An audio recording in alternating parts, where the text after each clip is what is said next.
This is Cashing Out on VSiN, the sports betting network.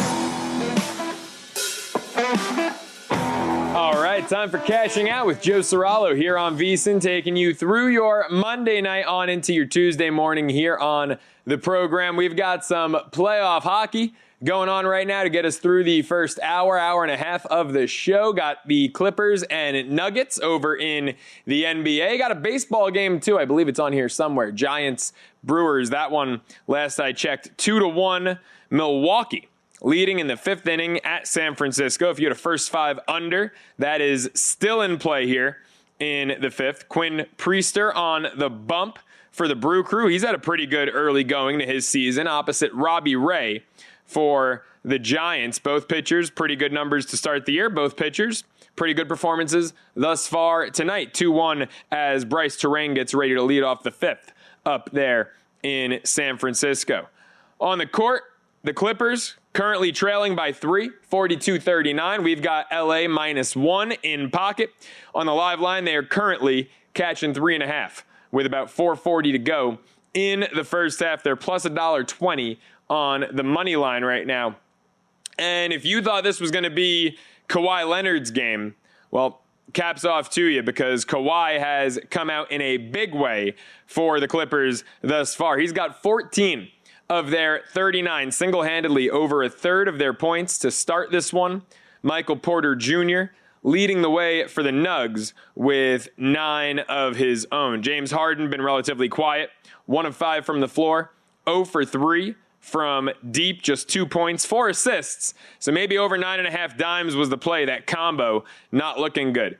Quick correction. Jamal Murray's got 10. He's leading the way for the Nuggets. Porter Jr.'s 9 right behind him. Joker just 5 points, 4 assists, 3 boards in what's been a relatively quiet first half for one of your 3 MVP finalists. Joker, of course, alongside SGA and Giannis, the 3 finalists announced. We're going to talk NBA awards here a little bit later on. Play a clip from one of our shows earlier in the day talking about the NBA Defensive Player of the Year award. We'll be all over that. We've also got great guests coming up. Hour 2, going to break down the NBA playoffs with our friend Justin Fensterman from SiriusXM Fantasy Radio. Hour 3, a little look ahead to Tuesday's jam-packed MLB slate with our buddy Greg Peterson. Let's take a look at what's going on over on the ice right now. The Avalanche have tied it up with Dallas. What a game that's been. 13 minutes to go in period number 2. If you had a pre-flop over, you've got to be feeling pretty good about yourself. 2-2 through just, 27 minutes of play thus far. Dallas to the money line, plus $1.14. Colorado, minus 45 cents. The Avalanche, live favorites on the road in this one. We did decide at the last minute to delve into some hockey today. I had to, and I didn't get the best price. There was obviously a better price if I had made this move yesterday, but I waited, and I decided, you know what? I want to make our terrific producer, Adam Bernard, proud, and I want to bet a little hockey. I went LA Kings. Money line, minus 25 cents. Again, not the best price in the market, but we took the Kings money line. They're up 2-0 at the first intermission over there at the Crypto Arena. They're laying $9 now on the money line. Edmonton plus 550. That puck line currently sitting there at 2.5. LA laying 2.5 minus 20 cents. The Oilers plus 2.5. You're laying 10 cents if you want to go that route. Looks like Kawhi's got another, making it 45-41. Denver was starting to pull away a little bit. That's 16 for Kawhi Leonard. 7 of 8 shooting from the floor. And Joker gets stripped. Here's Harden. Let's see if James Harden can pull up from 3. He does. Right wing. It's up. It's good. Bam. 1-point game. Thanks, James. 1-point game. 45-44. 3.5 to go in the first half. Clippers coming to life a little bit. Quick little 5 unanswered points there for the Clippers. Nuggets try to answer with a triple. No good. Harden, was that Harden to Kawhi cross court? My goodness, it was. Clippers have the lead. All of a sudden now, this 7-0 run spanning just 42 seconds. Crazy. Quick basketball by the Clippers. They're now laying $1.30 on the money line. They were plus 120 45 seconds ago. Now Clippers minus 2.5 is your live spread. It's wild how rapidly these things change. Denver trying another triple. Same spot as the last miss. Same result. Front iron. Here's Harden with it now. About 2:45 to go, slowing the pace. Jumps up like he's going to shoot, dishes it to Zubats. Now some ball movement here. Working it around back out to the perimeter are the Clippers. They look like they've got all the confidence in the world right now. Little floater in the paint. No good, but we've got a stoppage. I don't know if that was a late foul call or what, but some sort of stoppage on the floor. Obviously, we're rooting for the Clippers. Got our ticket in pocket. If that was a foul, though, it seemed a little late. And it was. Looks like LA will be headed to the line. Believe that was Powell. Let's check on that number. Yep, Norm Powell, and the first one's good. 47-45 Clippers. How about it? We'll wait for the next free throw from Powell. Over on the ice, Colorado-Dallas, still 2-2. Baseball, still 2-1. Milwaukee. Ray got through the top of the fifth, headed to the bottom of the fifth. So again, that first 5 under still in play. Brewers leading at 2-1. Milwaukee 12-10 on the year, 3-6 on the road. San Francisco 14-8 on the season. It's a hell of a record for third place, huh? They've got the Padres and Dodgers 16-7. Tied, 3-way tie, best record in baseball. We'll get to it. My Mets sitting there with them at 16-7. Those 3 teams atop the National League. No one in the American League's even close. I mean, what's the best record in the AL? 13-9. The Guardians, the Rangers, Yankees dropped to 14-9 after the loss. Detroit with the win over San Diego also. So you got the Yanks and Tigers 14-9. And then you got, I don't know where the Guardians came from. They've got a negative run differential on the year. But 4 straight wins have Cleveland sitting there at 13-9, just a half game behind Detroit. And the Rangers atop the AL West also 13-9. The Angels falling off a cliff a little bit. They're 11-10. Everyone in that AL West, though, within 3 games of first place. How about the A's? 10-12. They're in last place, but they're 10-12. You know, this was an an Athletics team, I should say, not an Oakland team. As I think James Harden just dropped in another one, 50-47 Clippers. This was an Athletics team that when we did our series, our segment, doubleheaders, going through 2 teams each night, previewing the season, I said the Athletics would not be a last place team. Now, here they are. They're in last place as we speak. It's early, like I say. If you're watching the standings in April, get a hobby or a pet, one or the other. But they're 10-12. And I think this is an A's team that's going to be frisky. They're still figuring out their home park. You look at their home and away splits. They are 8-5 on the road, just 2-7 at home. So they're feeling the effects of that new park, that minor league park that's a bandbox, scoring left and right in that park. They're struggling at home. Once they figure out how to play at home in that new ballpark, I think the Athletics will still finish. I mean, they're only 2 games behind in the loss column. I still stand by what I said preseason. Angels last place. The A's will not be a last place team. And in fact, I don't know what their win total was. It 70.5? I had the Athletics pinned for over that win total. And I think that they'll get there. I think this will be a close to a 500 ball club. That kid Tyler Soderstrom's on another planet right now. He's my age. He's busy leading the league in home runs. Last I checked, he had 9 of them. So you can't sleep on the Athletics. That AL West is going to be interesting. Everyone seemed to be on the Rangers, and they had that hot start. Now they're just 5-5 last 10. Talk about run differentials. The Rangers, their offense is anemic. They have the fewest runs scored in the American League. Tied with the Royals, 60. I cannot believe I'm looking at this right now. The Texas Rangers have 67 runs scored. Tied with the Royals. Royals have 1 more game played, so Kansas City technically fewer runs per game. But this Texas offense, something's going to need to get shaken up there. When the Seattle Mariners have 31 more runs than you, how about the Mariners leading the division in runs all of a sudden? Their offense couldn't get anything going. They started the year 4-8. Now they're 8-2 in their last 10. That AL West is going to be intriguing. Houston's always going to hang around. And they've had a terrible start to the year. They just won back-to-back games for the first time. Oh, by the way, came against one of the 3 teams with the best record in baseball. So the Astros, don't let them get hot. Don't let them figure it out. That AL West is going to be very competitive.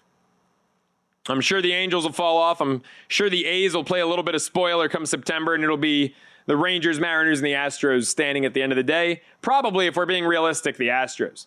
Let's pull up the odds. I'm curious the division odds there, because there was a time you could have gotten the Astros way longer than 2-1 when they started the year terribly. Let's take a look at what these updated divisional odds are, shall we? If I can get there. Here we go.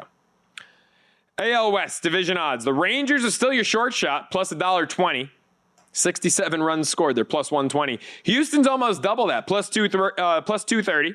And the Mariners are plus 260. I think those are both better bets than the Rangers plus $1.20 right now. I wouldn't want to touch that Rangers team right now. I think the pitching is going to be inconsistent. And I mean, pitching is, in large part the way that they've been winning, with the offense being as bad as it's been. But Jacob deGrom does not look like himself. Kumar Rocker does not look good at all. Leiter had that hot start. That's not sustainable. Are you going to trust Eovaldi to be a Cy Young caliber pitcher for a full duration of the season? I don't think so. So I think the Astros plus 230 with how bad they've hit to start the year. I think that's an intriguing bet. Look at the updated odds in the AL Central. Detroit practically even, plus $1.10. Royals were my preseason pick. They're sitting there plus 450, tied with Minnesota. Guardians 3-1. Not bad value on the Guardians. Tigers feel good. I mean, look, we said it on the show preseason. You can bet the Royals, you can bet the Tigers. They were both nearly 3-1. And I said that those were the two bets I would make. Minnesota was the favorite. Albeit plus money, Minnesota was the favorite. And I said stay the hell away. So far, Minnesota's looked like a team worth staying the hell away from. I also said stay away from Cleveland. And they're surprising me. AL East, Yankees minus 10 cents. Odds on favorite, first time in a while. Boston plus 340. Still, we got the value with Boston plus 425. And I still think this Red Sox team will figure it out. Orioles 5-1. They never had any business being the second shot. Preseason, shorter than Boston. Made no sense to me. We'll keep you updated on the hockey and the Clippers-Nuggets game. On the other side, it's Cashing Out with Joe Ceraulo.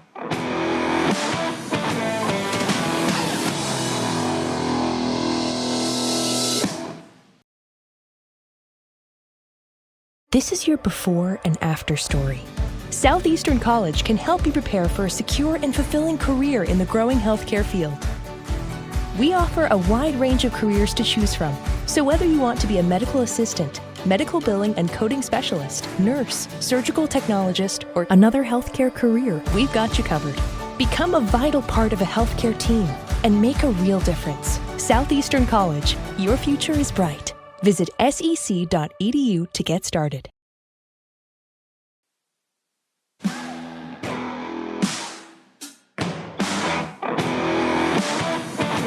Welcome back to Cashing Out here on VSiN, the Sports Betting Network.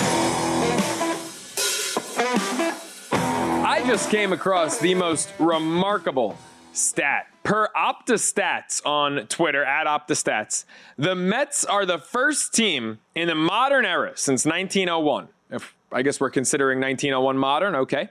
To have their starting pitchers allow fewer than 15 runs and no home runs in their first 11 games of a season, 11 home games.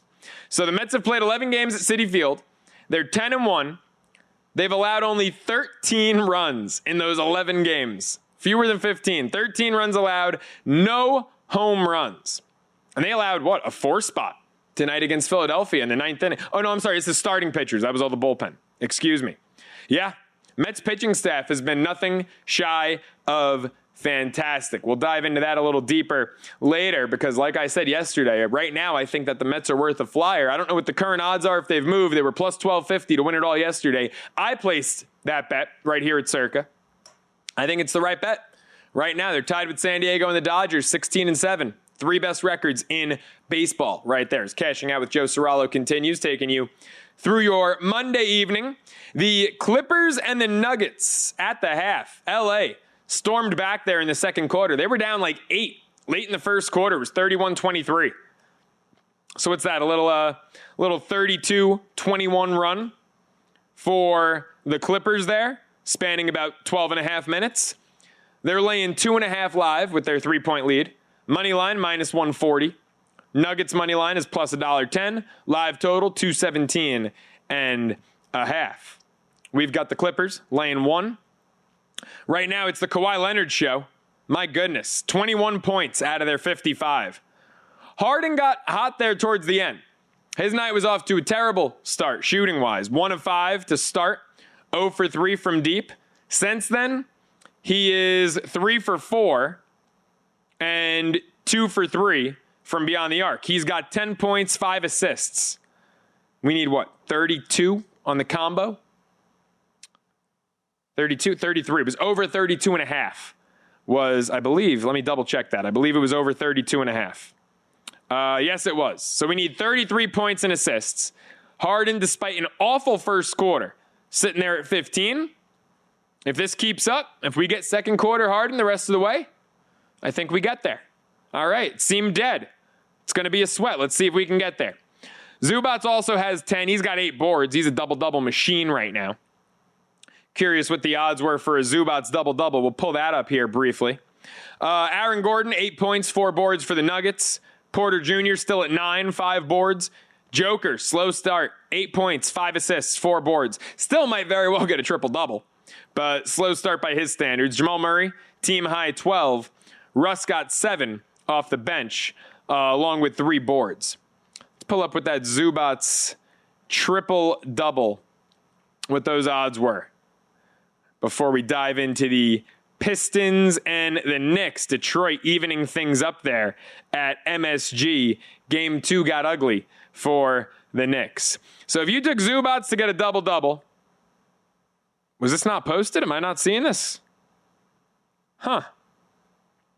All right, I'm not seeing, I'm going to where I usually go for those odds, and I'm not seeing that. So I guess we'll see if we can find what they were pre-flop later on. That won't be the priority at the moment. How about that Knicks-Pistons game, though, huh? The Knicks offense has issues. That was not a pretty basketball game. Jalen Brunson was the only guy who showed up for the Knicks offensively. I mean, what are we doing here? 37 points for Brunson. Bridges had 19. Most of them came late. And, you know, he's a guy who he was their second leading scorer at the end of the day. So it's tough to kill him for this performance. But Bridges has just had such a mediocre and disappointing season. You know, I mean, if it weren't for the Nico Harrison, Luka Doncic to the Lakers trade, I really do think way more eyes would be on the abomination that was that Bridges trade. I really think the Knicks would be getting killed for that if it weren't for the Doncic deal. I mean, Bridges finished the year in April. What did he play? 8 games in April? 14 points per game? I mean, he had how many months where he averaged fewer than 16 points per game? 3 separate months this season, he averaged fewer than 16. Averaged 17 and a half. Didn't do a whole lot in terms of boards, assists. Defense was, it was fine. I mean, lowest steals per game output of his career. I thought it left a lot to be desired. Obviously, it doesn't tell the entire story. But this Bridges deal, I mean, worst scoring season in 4 years. It was just, I thought, an absolute abomination of a deal. Worst scoring season in 3 years, excuse me. But he just had such a disappointing season for the Knicks. Made me wish the other Villanova Wildcat was back, Dante DiVincenzo. OG had 10, Cat had 10, Josh Hart had 10. I mean, with Hart, I can live with 10 points, 7 boards, 5 assists, right? He's not there to score. He's there to do everything else. Cat, 10 points? You kidding me? Didn't hit a 3? Only logged 33 minutes, too? I mean, were you tired? Like, give me a break. Game 2 of the playoffs at MSG. 10 points, 6 boards from Karl Anthony Towns? I don't think so. That's not acceptable. 8 points off the bench. Mitchell Robinson played 20 minutes, had 0. Miles McBride, Deuce, had all 8. All 8, like it's a lot. I mean, the Pistons bench outscored the Knicks 35-8. Schroeder had 20. 3 threes, 3 of 5 from deep. And by the way, the Pistons shot terribly from deep. How do you let Detroit... I mean, look, defense was not the Knicks' issue. It was scoring in this one. How do you let Detroit go 6 of 27 from deep? That's just 22%. Starters want to combine 2 for 14 from beyond the arc. And you let them beat you at home? That was a terrible game by the Knicks. I mean, you hold Detroit to 100. Did what you had to do in that respect. How are you going to hold them to 100 and lose on your home court? You can't score 100 points at home? You got Karl Anthony Towns, OG Anunoby, Mikal Bridges, and you can't score 100 points at home? Cam Payne, by the way, I mean, I don't know what the deal was with his minutes. Well, I guess 3 fouls in 4 minutes is not pretty. But guy was a hero in the second half of game 1. Goose egg. Didn't even attempt a shot, let alone make one. Jalen Brunson really did it all. 12 of 27 from the floor, 37 points, 7 dimes. Got to the free throw line 11 times. The rest of the team only got there 8 combined times. So the Knicks only they made most of their free throws, 16 of 19, but they only got there 19 times. Pistons got to the line 34 times. There's your difference in the game right there. 28 makes versus 16 and a 6-point win. Because the Knicks defense otherwise played well. Detroit did not shoot the ball well. They shot terribly from 3. Hardly shot better than the Knicks from the floor. That's a bad loss. But that's why a lot of people have been saying, myself included, the Pistons are live this series. And I said I thought the Knicks would win, but I liked over 5.5 games. And well, now, I don't even know how much you'd have to lay for a series live over 5.5 games bet here. Because that feels like a foregone conclusion. The Knicks needed to take the first 2, and that's currently off the board. Total games in that series, as it should be. I mean, it's got to be like minus, either it's got to go to 6.5 games or it's got to be like minus $3. Because I don't see a world in which the Knicks are about to rattle off 3 straight wins, 2 of which in Detroit. I don't think so. I think it's going to be 2-2 going back to MSG. This series might go the distance. Folks, the NBA playoffs are heating up. VSiN's breaking it all down. From series odds to matchup breakdowns, you'll find more of our NBA playoff coverage over on the VSiN Watch app. And the NFL Draft is Thursday. It's creeping up, folks. VSiN knows every pick matters. Tune in for 2 special live shows breaking down every pick from a gambling perspective. VSiN Primetime Draft Edition starting at 7 p.m. Eastern, followed by yours truly, Cashing Out Draft Edition at 11 Eastern. Plus, explore our NFL Draft Hub over on the VSiN Watch app, featuring exclusive analysis, team needs, and insights. Go to VSiN.com/draft for full coverage and stream it all live on the VSiN Watch app as well. What do we have on the ice? Kings Oilers, 5 minutes into the second period, still 2-0 Kings. Let's get some live odds for that one, shall we? Avs Stars 2-2. Dallas working with a 5-on-3 here, it looks like. My goodness. Only 7 seconds left on it. 3 minutes to go in the second period. Let's get some live odds. Kings still minus 950 on the money line. Edmonton plus 575. That puck line hasn't changed. Still 2.5. Avs Stars odds are frozen right now as they go to the 7-second 2-man advantage, followed by a power play for Dallas. But the Stars, here we go, money line.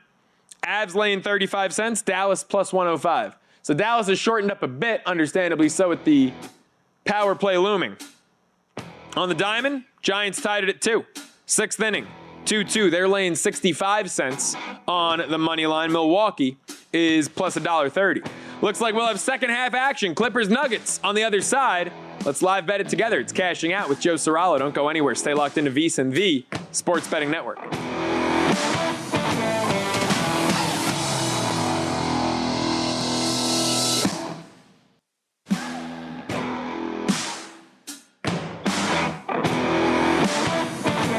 Welcome back to Cashing Out here on VSiN, the Sports Betting Network.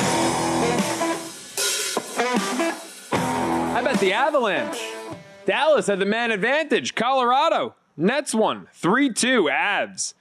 Man, you never want to call a series over after 2 games, but if the Avalanche leave Dallas here, up 2-0. Stars, by the way, winless going back to the regular season in their last 8, including that historic collapse against Vancouver, up 3 with a minute to go in regulation. You hate to say it's over, but if Colorado gets to go home up 2-0 in the series, yeah, this one would be over. That's for sure. What did they come out of the power play and immediately? So it wasn't shorthanded. It was even strength. Looks like immediately after that power play ended, Colorado scored. It was O'Connor, his first goal of the series. Avs 3, Dallas 2. Let's check how the live lines shifted in this one. Colorado now a $4.50 favorite. They were only laying 35 cents prior to that goal. Now $4.50, Dallas 3-1. Stars plus 1.5, minus 40 cents. Kings still up 2-0. Edmonton's only generated 6, am I reading that right? 6 shots in about half of the game? That's crazy. 6 shots. If I'm seeing that correctly, it could be an 8. There is a glare. But it's either 6 or 8 shots in... It is 6. Adam Bernard, our terrific producer, confirmed. 6 shots in 28 minutes. That's terrible. That's the Kings, though. Defense, goaltending, top-notch, best home ice advantage in hockey this year. More points than anyone on home ice. Carolina, close second there. Kings 2-0. Laid 25 cents with them. Feeling good. Giants have the lead in the 7th, 3-2. San Francisco up on Milwaukee. We're back, by the way, second half action in Denver. And the Clippers lead at 64-62. About 4.5 minutes into the third quarter. LA up 2, laying 45 cents on the money line.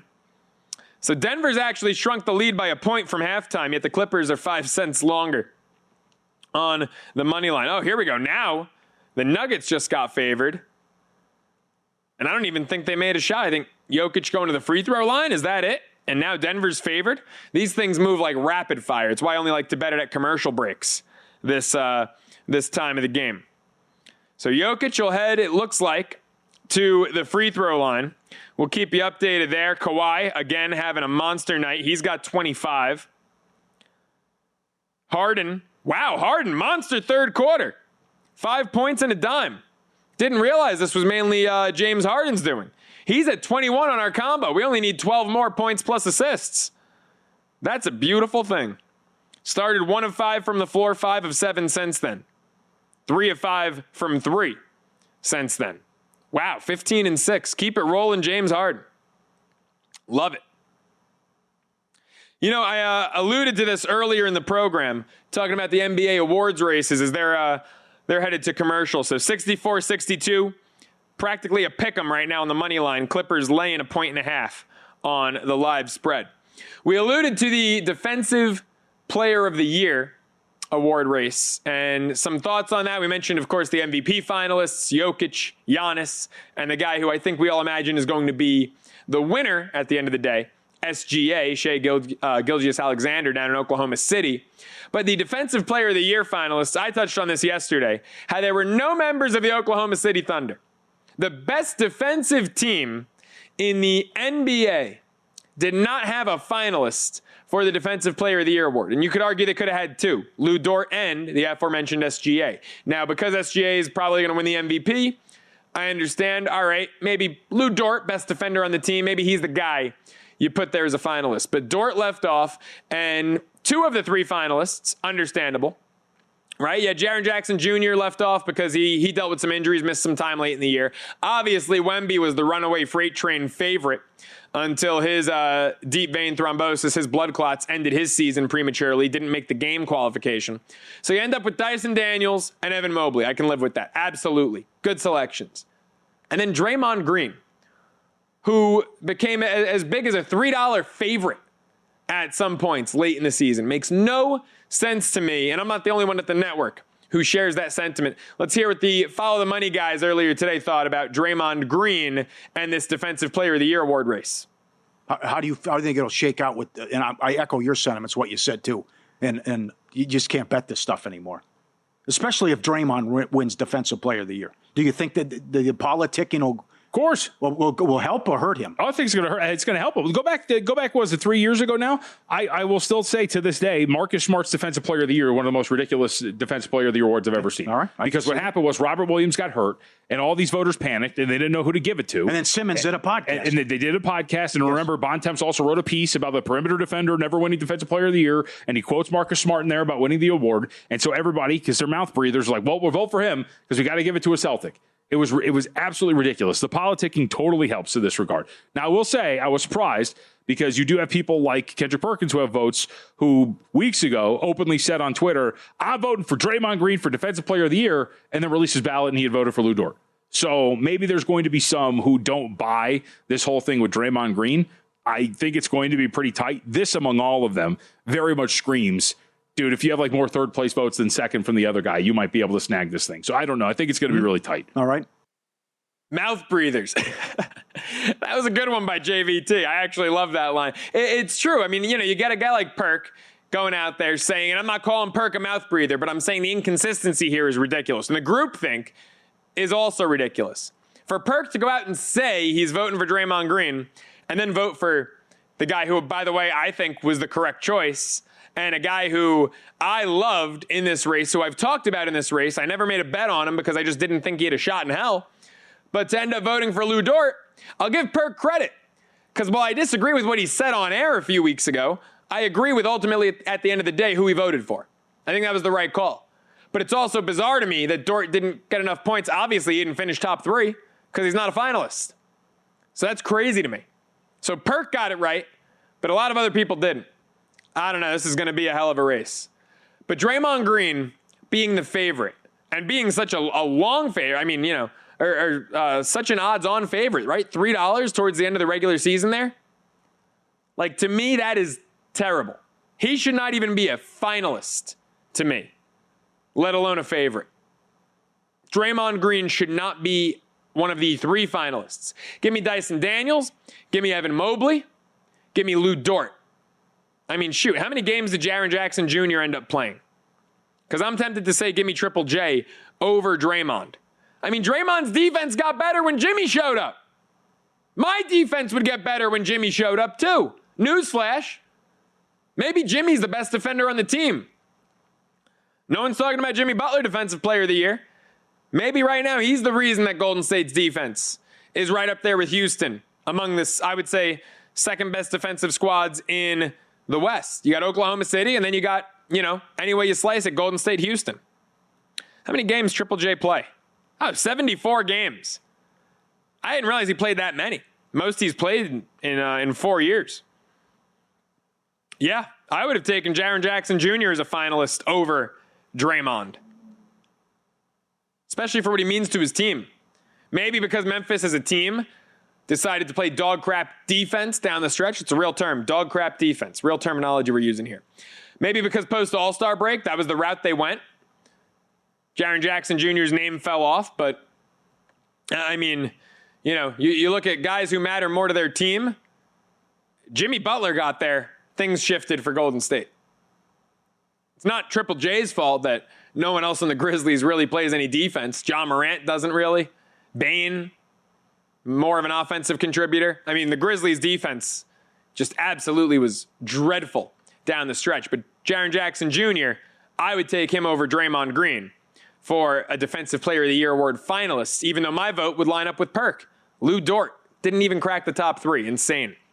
Folks, the NBA playoffs are here. So is the VSiN Killer Sports NBA Playoff Challenge. We've invited 15 sharp minds from the world of VSiN and Killer Sports to go head-to-head, making 38 picks each from the start of the playoffs all the way through the NBA Finals. That's a total of 570 NBA playoff picks, all available to VSiN Pro subscribers. Picks are locked in 1 hour before the first game of every day, so you'll have fresh insights to guide your bets every step of the postseason. And right now you can get full VSiN Pro access through August 1st for just $59. Don't miss this playoff edge. Head to VSiN.com/subscribe to sign up today. Clippers up 2 here. 5.5 to go in the third. Harden brings it up. Powell gets it, gets fouled, and we've got extracurriculars. Oh, okay.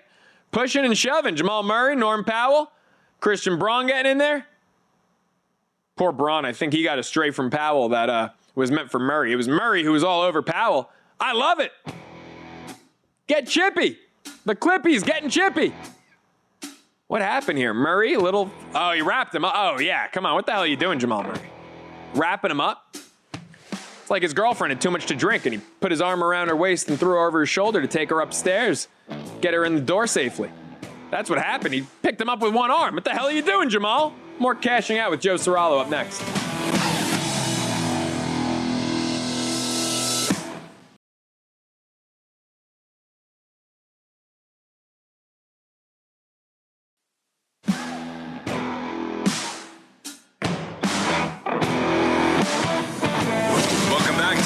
Out here on VSiN, the Sports Betting Network. Cashing Cashing Out continues with me, Joe Ceraulo, here on a Monday night, and that worked out perfectly. The Clippers-Nuggets game has resumed as soon as we got back from the break there. Missed shot by Harden. I don't know if that was tipped up or deflected or what, but that thing was nowhere near the rim.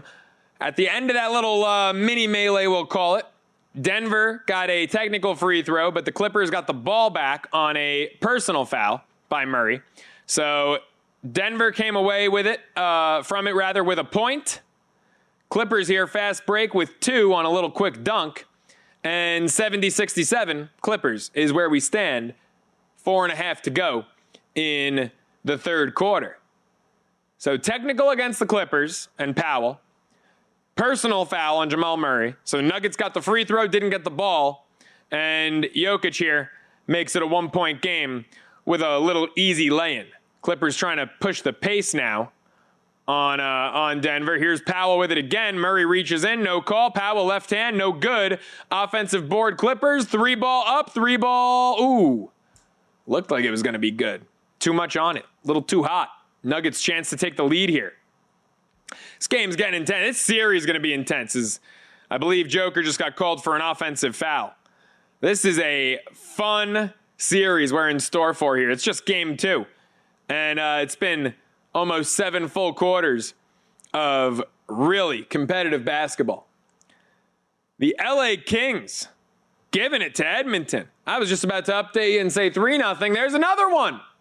4-0. Kings. That money line's off the board, folks. 2 minutes to go in the second period. Puck line now. LA minus 4.5 is plus $1.60. Avs at the break, up 3-2. $4 favorites. Dallas 3-1 on their home ice. If Dallas falls behind 2-0, going to Colorado, a Stars team that, including that first playoff game, has now been winless 8 straight. You can pretty much count their season as done if they lose this one at home to Colorado. It's LA Kings team. How about it? 3 straight years they've been knocked off by Edmonton first round. 4th time's a charm. It's what they say, right? I know it's game 1. I'm not trying to get ahead of ourselves here. But this Kings team, they look so out of Edmonton's league, as they did the last time they played in the regular season. Oilers still being held to... Adam, I'm going to ask for your help here. Does that say 8 shots now, or does it still say 6?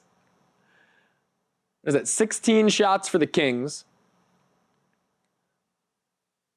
I believe, yep, Edmonton 8 shots.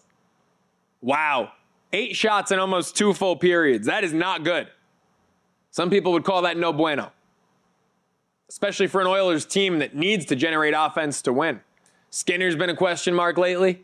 The Kings just absolutely locking them down on their home ice. San Francisco adds another one. They're up 4-2 now. Milwaukee was up 2-1 not long ago. The Giants up 4-2 after 7. Let's get you how they've scored in case you folks had any props in that game. Had no action in this one. So they've scored a run in the 5th, 6th, and 7th. It was in a Willy Adames fielder's choice that scored one in the 5th on a throwing error. Wilmer Flores, long ball in the 6th, solo shot to break the tie. And Lee with an RBI triple in the bottom of the 7th for a little insurance. So after Milwaukee had a 2-run homer in the top of the 2nd, the Giants have scored 4 unanswered.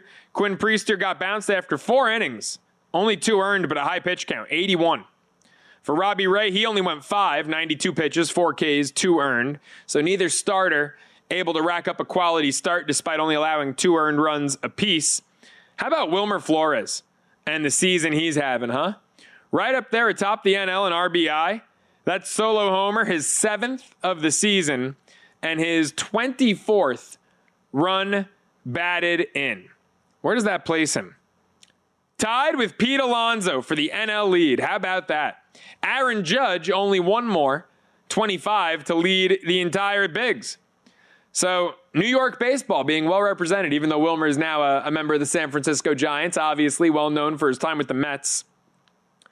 Okay, has he played more games with the Giants now at this point in his career than he did with the Mets? I feel like he's been a Giant forever. Already 33 years old. One of the better stories in baseball for quite some time. He's been a Giant since 2020. So he was a Met from 13 to 18, 6 seasons. And now this is year 6 for him as a San Francisco Giant. Crazy how long it's been. Wilmer, that 2015 walk-off the night the Mets traded for Cespedes. He will never be forgotten by Met fans. I got a bit of an interesting relationship with Wilmer Flores. I never loved him seemingly as much as most Met fans did. I mean, yes, he had that 2015, that walk-off on deadline day. I thought there were a lot of times where Wilmer came up and it was either a strikeout or a double play in a big situation. But, hey, he's managed to make I would say, a much longer career. I mean, he's been in the league, 12, 13 years? It's been a longer career than I ever would have imagined, so that's fantastic for him. Speaking of the Mets, they get home 5-4 over the Phillies, cash out our ticket, and almost got a little dicey. Mets to not bat, bottom of the ninth, plus $1.20. They were up 5-0 going into the ninth. Looked all rosy and rainbows and sunshine and butterflies. 5-0 lead going into the ninth. Of course they're not going to bat. Gave up a 4 spot, top of the ninth. So, luckily, they limited the damage at just 4. Didn't bat bottom 9, got the win, got our ticket home. But 5-4 over the Phillies.